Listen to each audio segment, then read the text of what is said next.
Bakit gumagana ang ping pero hindi ang website? Hello mga ka-network, na-experience mo na ba na nagpiping ka pero ayaw mag-load ng website?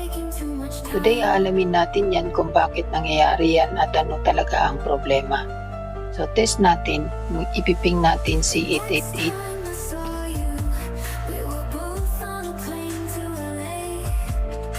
Then success, ibig sabihin may layer 3 connectivity tayo. Nakakalabas tayo ng network. Ngayon, ipiping naman natin si google.com. Ping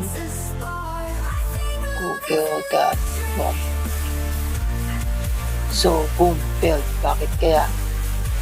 So, kapag ka nagping ka ng 888, diretso IP address yan. Walang translation na nangyayari. Pero kapag ka nagping ka ng google.com, kailangan mo na siyang i-convert into IP address. At sino gumagawa nun? Si DNS server. So, ping to IP is equal to network working. So, ping to domain is equal to DNS working. So, kapag may IP connectivity, check. So, walang DNS, case. So, result, makakapag-ping ka sa IP pero hindi gagana ang website. So, check natin ang DNS settings. Lagyan natin ng DNS server.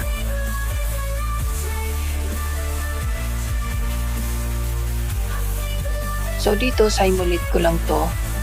Lagyan natin ng DNS server. 172.16.1.3. Then, balik tayo sa ping ni google.com. So, boom. Okay na. Ngayon, success na. So, ang internet, hindi lang basta IP. May layers yan. So, ping test layer 3, website uses DNS plus application layer. Ito ang common troubleshooting scenario sa mga network na gumagamit ng Cisco devices at real enterprise setup. So, lesson for today, hindi porket nagpiping, ibig sabihin okay na ang internet. Check mo palagi IP ang problema o DNS o baka naman ikaw ang may problema. So, comment mo sa baba if naranasan mo na ba to. Ilang oras ka nagto-troubleshoot bago mo nalaman na DNS lang pala.